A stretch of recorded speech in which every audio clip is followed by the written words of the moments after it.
Hello my mini family, কেমন আছো তোমরা? আশা করছি খুব ভালো আছো, আমিও ভালো আছি। তো অনেক দিনের গ্যাপে আমি আবার তোমাদের সাথে একটা ভিডিও শেয়ার করছি। এতদিন তোমাদেরকে কোনো ভিডিও দিতে পারিনি, একটু প্রবলেমের মধ্যে ছিলাম তাই জন্য। তো এই যে আমরা বোলপুর যাওয়ার জন্য বেরিয়ে পড়েছি, দেখতে পাচ্ছ কত সুন্দর রাস্তাটা। হ্যাঁ, একটু নিজেদের টাইম দেওয়ার জন্য একদিনের জন্য আমরা বোলপুর চলে এসেছি। এই যে দ্য ক্রিক রিসর্ট, এখানেই আমরা ছিলাম একদিন। ভীষণ সুন্দর, তোমরা যদি কেউ বোলপুর যাও তাহলে এই দ্য ক্রিক রিসর্টে গিয়ে থাকতে পারো, খুব ভালো লাগবে। তো এই যে দেখতেই পাচ্ছ এইটা আমাদের রিসর্ট, আর আমরা গেছিলাম আমি, আমার বর আর তার একটা বন্ধুর বউ আর তাদের দুটো ছোট ছোট বাচ্চা। তো খুব মজা করেছি একদিন থেকে। তো এই যে দেখতেই পাচ্ছ আমরা রিসেপশনে যাব, চেক ইন করবো, কারণ আমাদের একটার সময় চেক ইনের টাইম ছিল। আমরা যেহেতু বহরমপুর থেকে 8:30টার সময় বেরিয়েছিলাম, তো মোটামুটি 11:30টার সময় আমরা পৌঁছে গেছিলাম। আর আমাদেরকে সবকিছু কমপ্লিট করে একটু ওয়েট করতে বললো, রুমটা যেহেতু ক্লিন হচ্ছিল তার জন্য। আর তোমাদেরকে ভিউটা দেখাচ্ছি ভেতরে, চারিদিকে গাছ, যেদিকেই তাকাবে সেদিকে সবুজ আর সবুজ, ভীষণ সুন্দর ভীষণ। তো তারপর আমরা এইখানে একটু ফটো টটো তুলছিলাম সবাই মিলে, কিন্তু এত রোদ ছিল মানে দাঁড়িয়ে থাকতে পারছিলাম না। তো তাই জন্য আমরা ভেতরে আবার রেস্টুরেন্টে এসেছিলাম। আর আমরা যেহেতু সকালবেলায় বেরিয়েছিলাম, একটু খিদেও পেয়েছিল, তো খাওয়ার জন্য রেস্টুরেন্টে বসেছিলাম। তো ততক্ষণে আমাদের রুম দিয়ে দিয়েছিল। তো আমরা বলেছিলাম যে রুমে আমাদের খাবারটা পাঠিয়ে দেওয়ার জন্য। আর আমাদের রুমের পেছনকার ভিউটা এটাই ছিল, এই পেছন দিকেও পুরো খোলা মাঠ আর সবুজ আর সবুজ, ভীষণ সুন্দর। তো তোমাদেরকে রুমটা একটু দেখিয়ে নিই।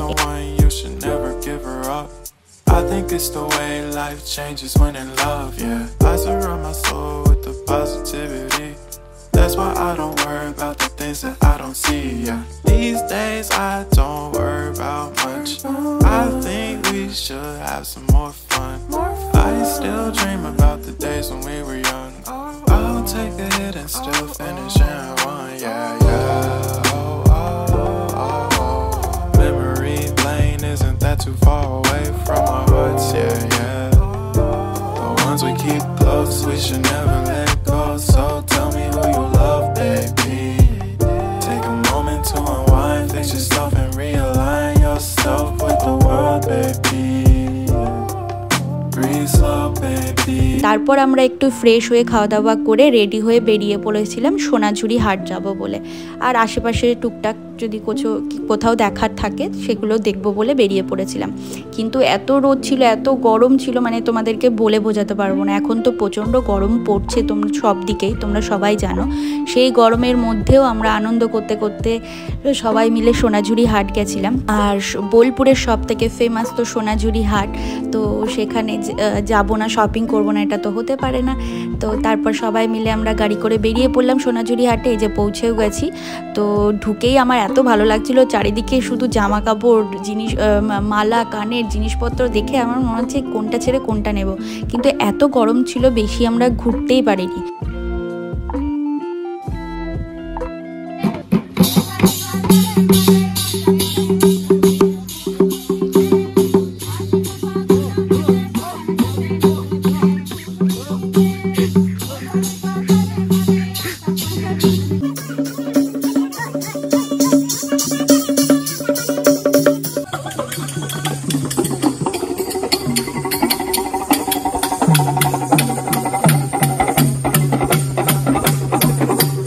সত্যি বোলপুর শান্তিনিকেতনের পরিবেশটা বেশ একটু অন্যরকম, বেশ ভালো লাগলো একদিনের জন্য গিয়ে। তারপর সেখান থেকে আমরা রোদে গরমে ঘেমে স্নান হয়ে বেরিয়ে তারপর চলে এসেছিলাম বিশ্বভারতীর ভেতরে। আমরা একটা টোটো ভাড়া করে নিয়েছিলাম। আর এই যে এই মাঠটা দেখতে পাচ্ছ, হোলির সময় এই মাঠেই প্রোগ্রামটা হয়। চলো আমার সাথে সাথে তোমরাও দেখতে থাকো। আর আমাদের টুকটুক দাদা গাইড করছিল সবকিছু, তো তোমরা হয়তো শুনতে পারবে, তো শোনার চেষ্টা করো আর দেখতে থাকো।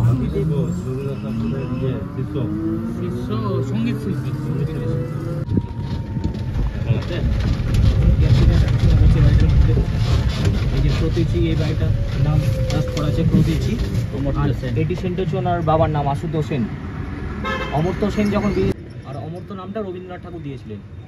ভালোবেসে না। তারপর আমরা ভেতরটা পুরোটাই ঘুরেছিলাম, মোটামুটি 22টা মতো স্পট আছে দেখার মতো, আমাদের টোটো দাদা তো তাই বলেছিল। আর এই যে এইগুলো দেখতে পাচ্ছ, এগুলো পাথর দিয়ে তৈরি করা।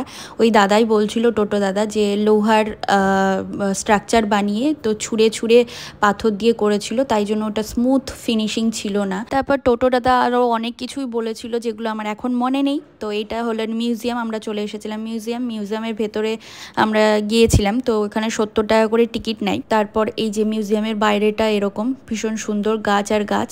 তুমি বোলপুর শান্তিনিকেতন গেলে শুধু গাছই দেখতে পারবে, মানে ওই জন্যই পরিবেশটা এত সুন্দর, ভীষণ ভালো লাগে। তারপর এটা হলো ছাতিমতলা। তো এইটা নাকি রবীন্দ্রনাথ ঠাকুরের বাবা 1 টাকা দিয়ে কিনেছিল এই জায়গাটা।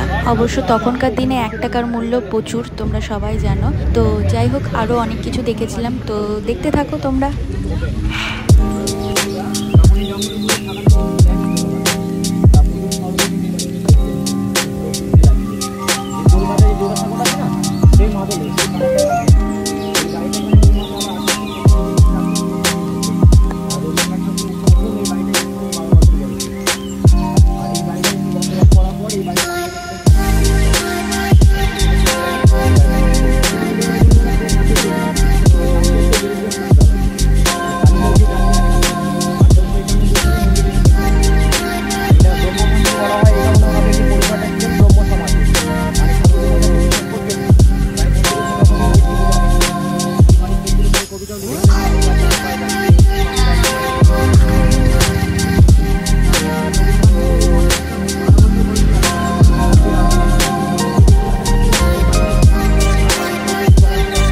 তারপর আমরা ঘুরে চলে এসেছিলাম রুমে এসে আমরা ফ্রেশ ট্রেশ হয়ে একটু পুলে গেছিলাম।